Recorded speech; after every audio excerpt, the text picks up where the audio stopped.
자, 두 번째 겁제를 보겠습니다. 겁제는 비견과 달리 같은 오행이지만 음양이 다르죠. 그래서 우리가 쉽게 생각할 수 있는 게 형제 중에도 남자에게 있어서는 여자 형제가 겁제가 되겠고 또 여자 형제에게 있어서는 남자 형제가 겁제가 되겠죠. 서로 음양이 다르기 때문에 또는 더 나아가서 뭐 이복 형제라든가 또는 경쟁자, 라이벌 이런 남편의 첩 이런 것도 겁제가 될 수 있는데 어쨌든 겁제라고 하는 것은 겁탈해 간다. 뭐를? 재물을. 그러니까 사주일간의 재물을 누군가가 겁탈해 간다.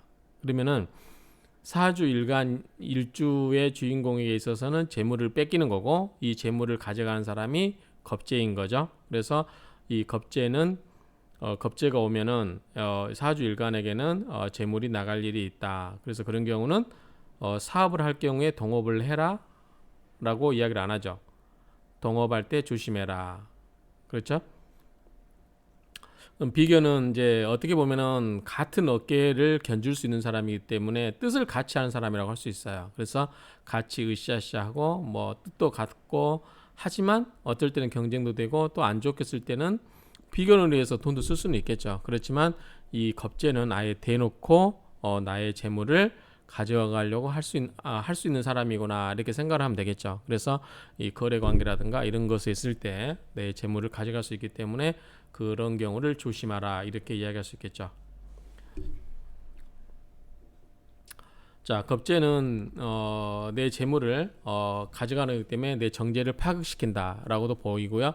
어쨌든 어, 이 정제라고 하는 것은 올바른 재물이죠. 그러니까 남자에게 있어서 정제는 누구죠? 부인이죠. 그러니까 집사람, 즉 부인이 남자의 집안을 알뜰살뜰 보살피면서 재산을 늘려가는데 도움을 주는 거죠. 그런데 이 겁제라고 하는 것은 내 재산을 뺏어가는 거기 때문에 이런 경우는 약간 겁탈, 뭐 재물을 겁탈해 가거나 뭐 손해를 입히거나 또는 뭐 불화를 일으키거나 나의 사업을 부도를 뭐 일으키거나 이런 식으로 안 좋은 역할을 할 수 있다. 이렇게 생각하시면 되겠죠. 사회적으로 뭐 채권자라고 돼 있는데 채권자는 정당하게 내 재물을 가져갈 수 있는 사람이기 때문에 겁제라고 하면 안 되겠죠. 어쨌든 뭐 사기, 협박, 손재, 불화 이런 것들이 다 이 겁제에 해당되는 속성이라고 볼 수 있겠죠. 여자 입장에서 보면은 겁제는 남편의 애인이라고 볼 수 있겠어요. 그렇기 때문에 남편의 애인이라든가 첩이 되기 때문에 이 내 재물을 뺏어갈 수 있다. 또는 남편과 남편을 놓고 나와 다툴 수 있는 그러한 위치에 있기 때문에 이 겁제의 방향도 봐야 된다. 이렇게 생각하면 되겠죠. 자, 겁제의 성격은 당연히 뭐겠어요?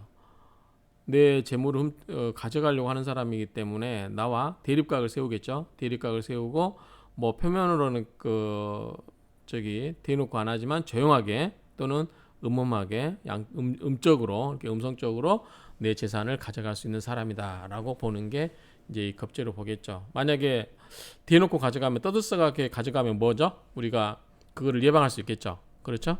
그리고 그러니까 조용하게 가져가기 때문에 우리가 그 재물을 내 재물이 없어진다는 생각을 미처 못하는 사이에 재물이 없어질 수도 있어요. 그리고 우리가 이제 겁제의 운이 오면은 돈을 쓰라고 하죠. 어차피 내가 안 쓰려고 바둥바둥해도 돈이 어이없게 나가는 수가 있다. 그럴 바에 차라리 질러라. 차라리 질러라. 우리가 이렇게 이야기를 하죠. 그럴 경우는 사고 싶은 거 있으면 사버려라. 차라리 물건을 사거나 쇼핑을 하거나 그래서 또 어차피 나갈 돈이라면 그 돈을 그런 식으로 긍정적으로 내 소비 욕구를 충족시켜주는 쪽으로 돈을 쓰게끔 하는 것도 하나의 상담 컨설팅이 될 수 있어요. 그런 경우도 겁재운이면 무조건 쓰지 마라. 돈 나가는 거 조심하라. 이렇게 할 수도 있지만 기왕에 화끈하게 쏴버려라. 그리고 주변에 사람들에게 베풀면 되겠죠. 그럼 내가 어차피 돈이 나갈 운에 돈을 베풀었는데 어떤 때가 되면 그 은혜를 받은 사람들이 나에게 고마워하고 언젠가 또 내가 어려울 때 나에게 도움을 줄 수 있다고 생각할 수 있죠. 그러니까 그런 식으로 우리가 상담을 할 때 이 돈에 대한 향방을 그렇게 상담을 해주면 되지 않을까라고 생각을 합니다. 이제 비견하고 비교해 보면 비견도 어차피 그 나와 같이 있지만 굉장히 자존심 높아하고 뜻도 강하고 한데 겁재는 나와 어떻게 보면 좀 대립각을 세우는 입장에서 그러기 때문에 좀 나와의 갈등도 있을 수 있고 그다음에 내 재물을 뺏어가는 입장이기 때문에 나와 관계에 있어서는 그다지 좋은 관계가 형성이 안 될 수도 있다. 그 정도만 보면 될 것 같아요.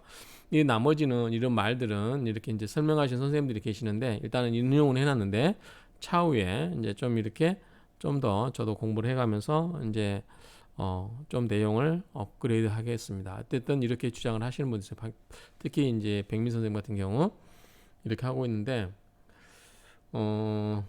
또 보면 겁재가 호시탐탐 남의 재물을 가져가려고 하는 사람 보면은 어떻게 보면 깍듯해요. 매너는 굉장히 깍듯하고 안 그런 척하면서 대놓고 이렇게 가져간 사람보다는 이게 음성적으로 조용하게 빼돌린 재물을 빼돌리지만 밖으로는 그 사람을 이해하는 척 이렇게 할 수가 있죠. 그렇기 때문에 이런 사람들도 있기 때문에 굉장히 조심을 해야 된다. 그리고 성격이 좀 이렇게 바꿀 수 있다. 이런 부분도 이야기를 하면 좋겠죠. 그 다음에 이제 특히 양일 간의 지지에 겁재가 있으면 양인이라고 하는데 이 양인 우리가 안 좋게 보죠. 흉으로 보죠. 양인을 칠살이나 양인은 다 흉으로 보죠. 그래서 양인이라고 하는 것은 지지에 있는 나의 겁재다 이렇게 생각하시면 되겠죠. 그런 경우는 양인이라고 해서 그 양인이 드세면은 결국은 내 천간에 있는 내 재물을 가져갈 수 있기 때문에 어쨌든 안 좋게 본다라고 생각하시면 될 것 같아요. 좀 여기에 눈에 띄죠? 배짱이 있어서 놀랍도록 끈기 있게 밀어붙이는 추진력이 있어서 사회적으로 이름을 떨치고 출세한 인물도 있다라고 하는데 이분이 제가 참고한 책이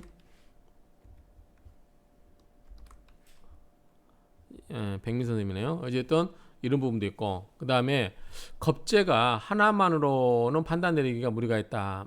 우리가 육신에서 이렇게 생각하시면 돼요. 자, 내가 있고 사주 일주가 있고 비견이 있으면 나와 뜻을 같이 하지만 어쨌든 내가 힘이 있어서 강해지긴 해요. 근데 가끔은 나와 경쟁을 할 수도 있죠. 특히나 겁재가 오면 내 재물을 뺏어가고 나와 갈등을 빚으면서 경쟁을 할 수가 있겠죠. 겁재기 때문에. 그러면 이거를 통제할 수 있는 방법이 뭐예요? 이걸 누가 눌러줘야 되죠. 형제간에 싸우면 누가 정리해줘요? 부모님 정리해주죠. 그렇죠? 그런 것처럼 이 비견 겁재가 날뛰고 있을 때 이거를 잠재울 수 있는 것은 나를 극을할 수 있는 관이 있겠죠. 그렇죠? 그 관이 와서 나를 극을하는 게 아니라 내 주변에 있는 형제들을 극을 해주고 겁재들을 극을 해줘 버리면 내가 편안해져 마음이. 그렇죠? 그렇기 때문에 이럴 경우는 이 편관, 특히 칠살 이런 것들이 그다음에 식신상관 이런 것들이 이제 오면은 편관은 눌러서 식신상관은 뭐죠? 자, 우리가 아주 기운이 드실 때는 누르려고 하는 것보다 기운을 빼는 작전으로. 그렇죠? 그렇게 하기 때문에 내 비견겁재가 힘이 세다. 그러면 그거를 누를 수 있으면 눌러주거나 그게 편관이고요. 그 다음에 또 하나는 그 비견겁재의 기운을 설기시키는 거, 빼는 거예요. 그래서 식신, 상관 등의 이런 것들이 오거나 또는 합을 할 수 있는 운이 왔다. 예컨대 간목에게 있어서 을목이 비겁재잖아요. 그런데 을경합을 하잖아요. 그래서 경금이 온다든지 그러면 경금이 와서 을목을 끌어가 버리죠. 그러면 내 겁재가 없어지는 거예요. 이런 식으로 합이라든가 충 이런 여러 가지 이 파, 화, 해 이런 것들 다 신살 관계 이런 것들을 다 이렇던 원인에 의해서 내 비견겁재를 제거를 해주면 내가 마음이 편안해지죠. 그래서 그런 것들이 사주에 오거나 대운에서도 오면은 좋겠죠. 그래서 이런 것들을 잘 봐야 된다. 그 다음에 월지에 겁재가 있으면서도 굉장히 겸손한 사람은 수련이 된 사람은 극소수이고 남에게 아쉬운 소리를 해야 하는 선거인 등이 소수이다. 대부분 90% 이상은 굽히지 않는 성격을 갖추고 있는 것은 남을 기망하기 위한 유정수를 보면 된다. 아까 말씀드렸죠. 자, 겁재라고 하는 것은 내 재물을 뺏어가는 거기 때문에 누군가의 재물을 뺏어가는데 대놓고 뺏어갈 수는 없죠. 그러니까 막 떠들면서 공개적으로 재물을 뺏어간다고 할 수는 없기 때문에 나에 와서 살살 비율을 맞추고 한다. 그럴 때 내 뜻에 동조하는 것처럼 하지만 결국은 그 사람의 꿍꿍이 속이 뭔지 이런 거를 우리가 잘 봐야 된다라고 보시면 될 것 같고요. 자, 겁재의 특성을 볼게요. 자, 장점, 단점 있는데 이거는 이제 김동환 선생 있는 책의 내용인데 한번 볼게요. 자, 인정이 있고 배려한다. 타인의 말을 경청하고 공감을 잘한다. 순발력이 있다. 청각이 발달하다. 자유지향적이다. 결단력이 강하다. 호기심 많다. 자, 자유지향적이다 할 수 있겠죠. 왜냐하면 겁재가 뭐예요? 겁재라고 하는 게 내 재물을 뺏어가는 거기 때문에 좀 자유분발하겠죠. 나와 뜻을 같이 하는 척하면서 뺏어가는 거니까. 그리고 결단력도 있을 수 있고 호기심도 있는데 특히 이렇게 이런 말에 대해서 공감이 잘 안 돼요. 이게 정말 그런지 겁제의 특성이라고 할 수 있는지. 겁제라고 하는 것은 나와 무리를 이루어서 내 뜻에 동조하는 척하지만 결국은 내 재물을 약탈해 가는 수 있는 사람, 내 재물을 뺏어갈 수 있는 사람, 또는 그런 과정에서 나와 갈등을 일으킬 수 있는 사람, 이런 걸 겁제로 본다고 하면 뭐 미적 감각이 왜 뛰어난지 일단 이렇게 제가 참고하시라고 여러분들한테 적어드리긴 했는데 이런 부분에서 이해가 되십니까? 저는 잘 이해가 안 돼요. 그러니까 어쨌든 이렇게 이제 먼저 공부하신 분들이 훌륭하신 분들이 이렇게 해놨기 때문에 저희들이 참고 삼아서 왜 그렇게 될까라고 생각은 해보지만 쉽게 아직은 제가 공부가 짧아서 그런지 이해는 공감은 잘 안 됩니다. 단점은 좀 이해가 될 수도 있어요. 자존심이 강하고 고집이 세겠죠. 그렇죠? 간섭과 비교에 민감하고 계산적이고 집착이 강하다. 그래서 이제 뺏겨본 사람들이 겁제를 남의 걸 뺏어본 사람들이 또 뺏길 거에 대해서 굉장히 두려워하겠죠. 그래서 그런 것에 대한 집착이 강하다. 의처증, 의부증. 그다음에 자신의 기준으로 구분한다. 자기 본위적이다. 그 말이겠죠. 독선적이고 이기적이고 성격이 삐딱하다. 이런 부분이 있는데 쉽게 크게 공감이 되지는 않은데 그래도 한번 참조하시라는 의미에서 제가 인용을 해드렸습니다. 자, 겁제의 특성은 그 본색을 드러내기 전까지는 고분고분하겠죠. 그렇지만 막상 이제 어떤 그런 목적을 달성하거나 그러려고 할 때 교만불선하고 쟁투폭력, 다투고 뭐 폭력적이라는 거죠. 그런 경향이 있고, 그 다음에 자기가 너무 이제 높다고 생각하기 때문에 타인을 낮춰 볼 수도 있고, 그 다음에 부부가 서로 극을해서 변하는 경우도 있고. 그래서 어쨌든 이런 경우는 쉽게 이야기해서 손재란 말은 쉽게 이해되죠. 겁재라고 하는 것은 손재수다. 파산, 이산, 그 다음에 고정, 힘든 정을 투철하기 쉽다. 고정이라는 게 정확히 뭘 의미인지 모르겠지만 이 배경은 선생님 책에 있고요. 어쨌든 이처럼 겁재는 강압과 교만, 파괴와 실패성이라고 할 수 있다. 이제 이게 핵심이라고 할 수 있겠죠. 강압, 교만, 파괴, 실패성이다. 그래서 즉 겁제는 투쟁, 폭력, 파멸, 니힐리스트, 이거는 무정부주의예요. 무정부주의, 니힐리스트, 허무주의, 정신불안, 투기, 도박의 특징이다. 특히 비겁이 태왕하고 식상이 없는 사주는 도박꾼이다. 비겁이 태왕하다는 것은 나와 같은 오행이고 그다음에 식상이었기 때문에 비겁들이 힘을 쓸 데가 없어요. 그러니까 길길이 같은 뜻을 가진 그런 세력들이 많이 모여있긴 하지만 그 힘을 정당하게 뺄 수 있는 길이 없어요. 그러다 보니까 이제 잘못된 길로 이렇게 빠질 수도 있다라고 해서 도박꾼이라고 하는데 이게 정확하게 왜 도박꾼이 되는지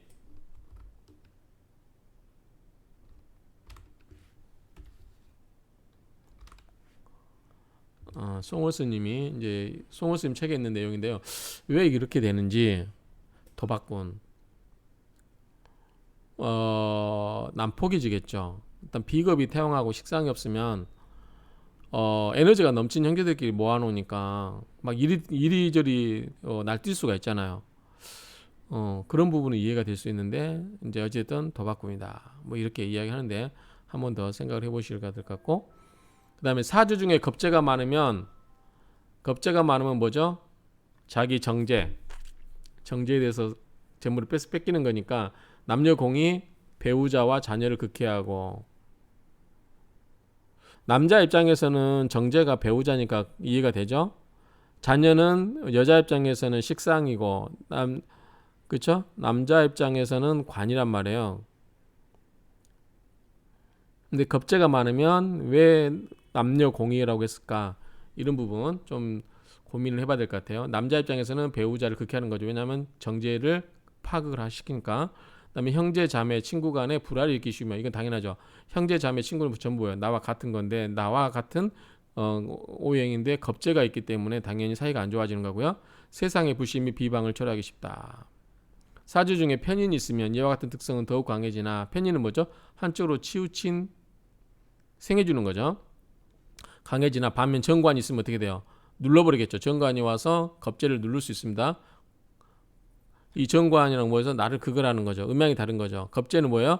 겁재는 나와 음양이 다르기 때문에 겁재한테는 정관이 뭐가 돼요? 편관이 돼요. 칠살이 되겠죠. 그래서 칠살이 무섭게 작용하면 꼼짝 못하겠죠. 그래서 내 주변에 있는 그런 겁재들을 제압할 수 있다. 정관이 나에게는 정관이지만 걔들에게는 칠살이죠. 평관. 그래서 포교란 특성은 제압되어 손실이 이익으로 변하고 불순이 고매한 성격으로 전환한다. 그러나 대체로 나쁜 특성을 완전히 없앨 수는 없으며 따라서 공동사업 등에는 가장 부적합하다는 암시가 있다. 그래서 이제 공동사업 하지 말라는 거죠. 자, 겁재에 관한 특성을 한번 정리해 볼게요. 자, 교만, 불성, 폭력, 투쟁, 파괴, 강압. 요건 앞에서 이야기 나왔죠. 자, 교만, 불선, 폭력. 어쨌든 나와 대립각, 나와 내 재물을 뺏어가기도 하지만 내 재물을 뺏어가는 겁재기도 하지만 특히 나와의 대립각을 세우고 있다. 그래서 교만, 불선, 폭력, 투쟁, 파괴, 강압적이고 그렇게 하는 이유는 뭐예요? 그 사람들이 야심과 겁재가 야심과 포부가 크고 투기를 좋아하고 그리고 요행을 믿다가 금전 손실을 물론 가정과 직장을 파산시키는 흉성을 내포하고 있다. 아까 이 겁재가 흉신이라고 그랬죠. 흉신.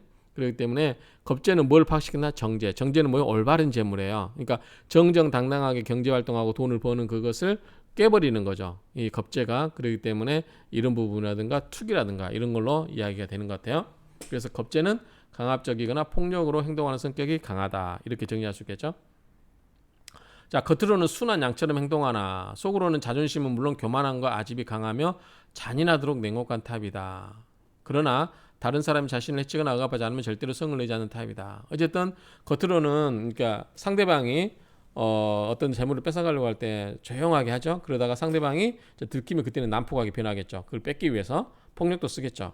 어쨌든 그 전까지는 조용하게 진행을 하다가 나중에 이제 들키게 되면 그거를 폭력으로까지 쓸 수 있다. 이렇게 이해하시면 됐고요. 자, 끊고 매짐이 너무 분명하게 타인에게 두려움을 사게 하는 경향이 있고 나를 따르라는 식의 카리스마적인 통솔을 좋아하며 자신을 따르지 않거나 복종하지 않으면 배반자 취급을 하는 단점이 있다. 장점은 리더십이 뛰어나고 무슨 일이든 결단성 있게 잘한다는 것이다. 남의 재물을 뺏어갈 정도면은 그런 건 해야 되겠죠. 자, 무슨 일이든지 시작하면 남에게 지기를 싫어하고 승부기질이 강하다. 그렇죠? 승부기질이 강하다. 한편으로는 투기, 아까 얘기했죠. 투기, 도박, 요행을 바라는 횡재수를 좋아한다. 겁재이기 때문에 남의 재물을 사기라든가 또는 강압 이런 여러 가지 방법에 의해서 뺏어가기 때문에 일단 정당하게 버는 아까 정제를 파악한다고 했죠. 정제는 뭐죠? 정당한 재물. 정당한 재물이라고 하는 것은 그냥 꾸준하게 돈을 버는 거. 월급쟁이라고 그랬죠. 월급쟁이. 그 반면에 편제는 뭐죠? 횡재수, 투기, 뭐 투자, 뭐 다 이런 거죠. 그렇기 때문에 겁재가 정제를 파악하기 때문에 정제에 관한 속성을 전부 파괴버린다라고 보면 되겠죠. 그래서 정제 이제 투기, 정제는 투기 안 하죠. 저축하죠. 그렇죠? 도박 이런 거 요행 바라지 않습니다. 자기가 노력한 것만 바라는 거예요. 이거를 다 뭘로 바꾼다? 투기, 도박, 요행을 바라는 횡재수로 바꿔버린다. 겁재가 그런 말이죠. 장점으로는 솔직 담백하고 거짓 없이 살아가며 의리와 신용을 중요히 여기고 강한 사람에게 강하고 약자에게는 보살핀 성격이다. 때로는 양보심이 너무 많아서 멍청하거나 실속이 없다는 소리까지 듣는 경우도 있다. 이건 좀 이해가 안 되죠? 이거는 재물을 뺏기는 사람들 입장 아닌가요? 양보심이 많아서 멍청하거나 실속이 없다는 소리까지 듣는 경우도 있다. 요거는 겁재한테 당하는 사람 입장인 것 같아요. 그렇죠? 솔직 담백하고 거짓 없이 살아가며 의리와 신용을 지키고 중요시 여기고 이 부분은 좀 아니라고 생각이 됩니다. 그렇지만 이렇게 주장하신 분도 있다. 그다음에 사주 중에 겁재가 특히 많으면 남자는 철을 그렇죠? 마누라 애인한테 겁재가 애인이라고 그랬잖아요. 그러니까 애인한테 빠져가지고 남자들이 자기 본부인 그러니까 조광지철을 학대하는 경우도 많이 있죠. 이러니까 여자는 남편을 극하고 구설수가 많다. 이건 좀 이해가 안 되죠. 여자에게 있어서는 남편이 뭐예요? 관이잖아요. 관. 그런데 겁재가 있으면은 다른 말로 보면 남편에게 뭐예요? 나 위에 다른 여자가 많다는. 그래서 여러분들 사주에 여자 사주에 뭐 겁재 비견이 많으면 남편이 바람 피워도 당신 팔자가 그렇게 살 팔자인가 보다라고 이야기를 한다고 하죠. 근데 어쨌든 그렇게 하면은 남편이 믿겠죠. 그런 의미에서 남편을 극하고 구슬 수가 있을 수는 있겠죠. 그렇죠? 그렇지만 기본적으로 겁재가 많기 때문에 내 주변에 겁재가 많다는 것은 결국은 뭐냐면 남편을 나와 어떤 여자에게 뺏길 수도 있다. 이런 이야기로 생각하시면 되겠죠. 특히 남자는 겁재와 비견이 사주 대부분을 차지하면 화류계에 있는 여성을 정처로 삼는 경우가 많다. 남자에게 겁재와 비견이 사주 대부분을 차지한다. 그러면은 비견과 겁재가 사주가 많다는 거죠. 뭐 한 서너 개 이상이라고 하면 화禄에 있는 여성을 왜 정처로 삼을까요? 비견 겁재가 많으면 정제 원래 부인이 거기 남아 있을 수 있을까요? 없겠죠. 떠나겠죠. 그러다 보면 그냥 여기저기 다니면서 만나게 되는 여성을 부인으로 둘 수 있다. 이런 정도로 의미를 이해하면 될 것 같아요. 그 다음에 사주 중에 어느 기둥의 천성과 지성이 모두 겁재면 부친을 일찍 사별하고 부부 또한 이별할 수 있으며 타인과 공동사업을 경험하면 반드시 파탄을 초래한다. 자, 겁재는 돈이 나가는 거니까 우리 공동사업하면 안 된다고 했어요. 이건 이해되고, 그다음 부부 또한 이별할 수 있죠. 왜냐하면 겁재가 정제를 파괴하니까. 그렇죠? 근데 부치는 뭐죠? 부치는 편재예요. 편재이기 때문에 역시 이 겁재가 오면은 편재도 재물이기 때문에 그 재물을 깨버리기 때문에 부친과 그러니까 천성과 지성, 그러니까 천간과 지간이 모두 겁재로 됐으면은 뭐다? 부친을 부친이 편재이기 때문에 이거를 깨버릴 수 있다라고 보는 것 같아요. 자, 한번 그림을 보여드리면 남자에게 보면은 자 부친이 편재예요. 부친이 편재. 그다음에 처가 정제고, 그 때문에 이 겁재가 오면은 처에게도 안 좋은 역할을 하는 거고요. 그렇죠? 처에게도 안 좋은 역할을 하고 아버지 즉 부친에게도 안 좋게 행사할 수 있다 정도로 의미를 이해하면 될 것 같아요.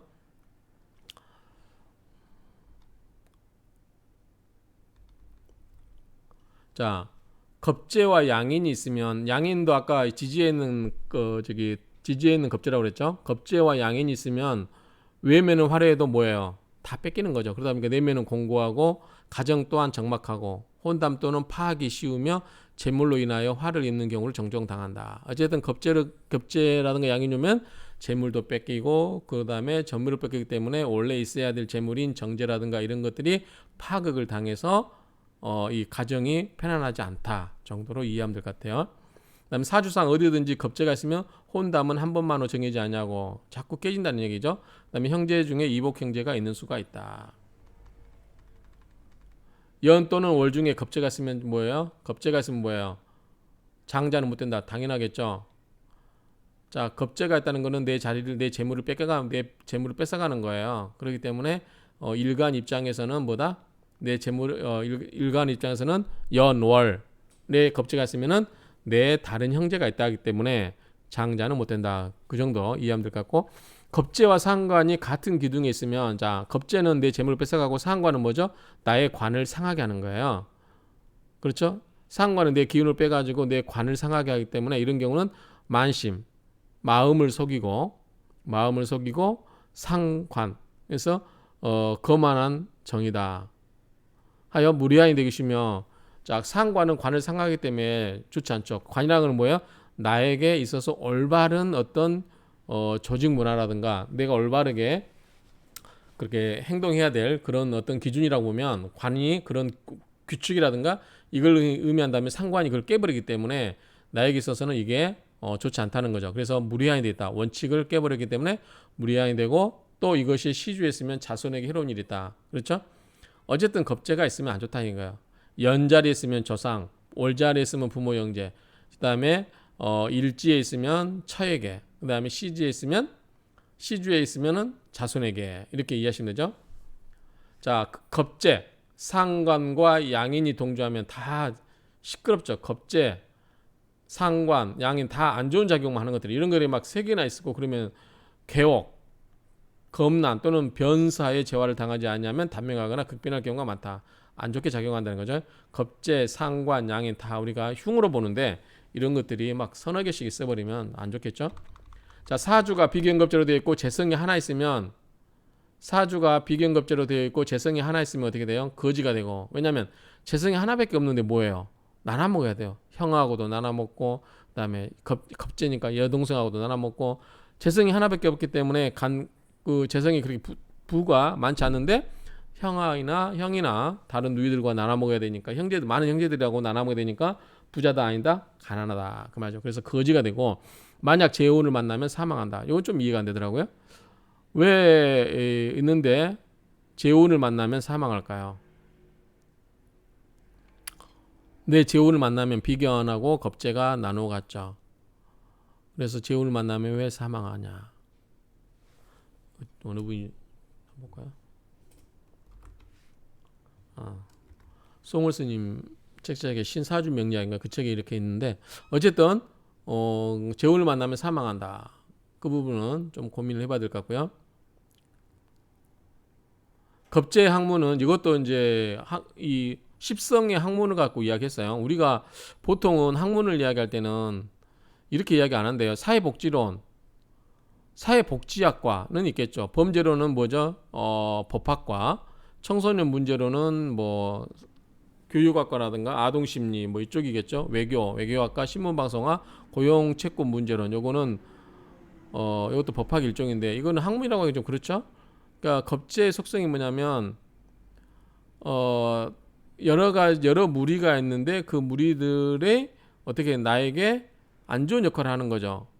그럼 내가 가난해져요. 내가 가난한 내 재물을 뺏어가기 때문에 가난해져요. 그래서 사회복지가 필요합니까? 그 다음에 범죄, 흉폭하죠. 경쟁하죠. 내 재물을 뺏어가죠. 범죄와 관련이 있을 수 있죠. 청소년 문제론. 청소년 문제론 왜 이 겁재와 관련이 있을까요?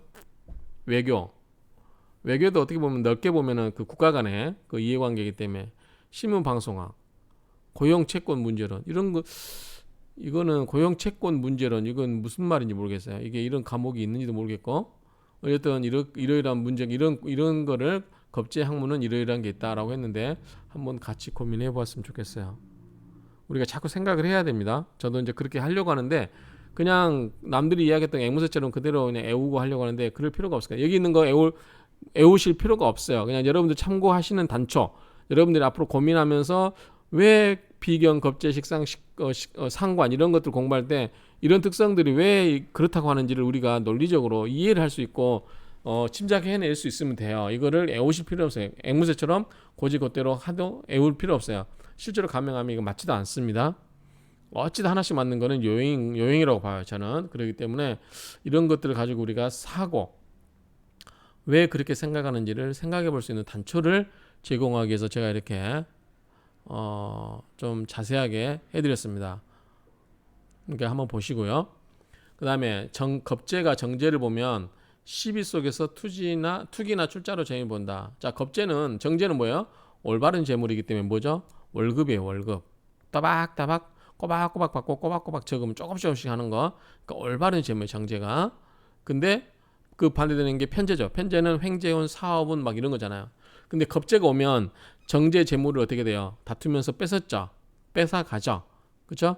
그러니까 겁재가 오면은 돈이 나가는 건데 투기나 출자로 재미를 본다라고 하니까 좀 이것도 이상하죠.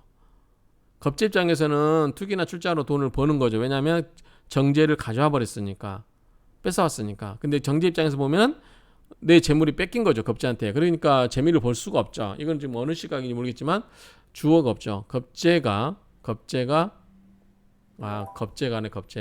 그럼 겁재가 주어가 되면 맞겠죠. 투기나 출자로 재미를 보겠죠. 뭐를 만나면 정재를 보면. 왜 정재가 따박따박 적으면 돈을 그대로 갖고 있는 돈을 갖고 와요. 겁재한테. 그럼 겁재는 아이고 착한 놈 그러면서 정재의 재물을 슬쩍 가져갈 수 있겠죠. 그러면 겁재 입장에서 뭐예요? 뭐 투기라든가 출자로 재미를 본 것처럼 돈에 대한 돈을 벌 수 있다. 이 정도로 이해하면 이 말은 되겠죠. 그다음에 인성을 보면 보증알선으로 망하며. 인성이 뭐죠? 우리가 문서라고 그러죠. 문서. 그래서 인성을 보게 되면 이 인성을 해서 겁재라고 하는 건 뭐냐면 이 뭔가 서류를 써주고 도장을 찍어주고 그렇죠? 도장 그 집이라고 그랬죠. 인수가. 그래서 어떤 권한을 할 수 있는 그 증이라고 그랬어요. 그러니까 인성, 어떤 계약이라든가 서류 행위 이런 것들을 통해서 돈이 나가는 거니까 보증이겠죠. 보증. 우리가 옛날에 보증 쓰다 망하신 분들 많죠. 가족들 힘들게 하고 그런 의미로 보시면 되지 않을까 싶어요. 인성은 문서를 의미하기 때문에 그렇다라고 생각을 하시면 될 것 같아요. 그다음 편관을 보면 부업에 손대다가 망하다. 자, 편관은 뭐죠? 나를 극을 하기도 하지만 누구예요? 겁재가 쓰면 겁재를 극을 해버리죠. 그럼 겁재는 뭐예요? 아까 이야기한 것처럼 돈을 벌기도 한다고 했는데 편관이 와서 겁재를 깨버리죠. 그러면 겁재가 아까 투자로서 돈을 본다고 했는데 편관을 만나서 깨져버리니까 돈을 잃겠죠. 그래서 이런 경우는 부업을 손대다가 망한다. 그래서 겁재가 깨진다. 즉 겁제를 우리가 자 이렇게 보면 될 것 같아요. 나와 있어서 비견은 나와 형제라면 겁제는 나와 있어서 형제긴 현재인데 그 겁제가 자기의 이익을 위해서 내 재물을 가져간다. 나한테는 손해고 겁제한테는 이익이다. 그런데 겁제 입장에서 보면은 이익이니까 좋은 거죠. 그런데 이 겁제 입장에서 겁제가 당한다. 예컨대 여기서 보면 편관이 왔다고 했잖아요. 편관이 와서 부업에 손대다가 편관에 의해서 겁제가 깨져버리면 겁제 입장에서는 이 뭐죠? 재물이 깨져버린 거죠. 예를 들어서 제가 간목인데 을목이 겁제죠. 그런데 천간에 경금이 들어와요. 경금이 들어오면 을경합을 하죠. 그래서 이 뭐죠? 을목이 겁제가 겁제의 본성을 버리고 가버리죠.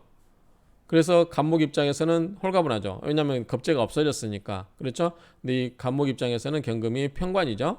그래서 이런 경우는 합을 한다든지 아까 앞에 나왔지만 합을 하든가 충, 파 뭐 이런 걸 통해서 이런 걸 통해서 좋아지게 될 수도 있다. 그래서 이 겁제를 없애주는 운이 오면 좋다. 이렇게 보면 되겠죠. 그래서 이렇게 보면은 다 이해는 되죠. 그런데 우리가 이제 현재 이해 안 되는 부분도 있어요. 그러니까 이런 부분은 우리가 한 번씩 읽어보시고 왜 그렇게 될까 고민을 좀 하시면 우리가 암기하는 명령이 아니라 이제 생각하는 기본적으로 암기할 건 암기를 해야 되지만 왜 그렇게 되는지에 대한 우리가 스스로 생각을 좀 할 필요가 있다라고 생각을 합니다. 자, 이상으로 비견을 마치도록 하겠습니다.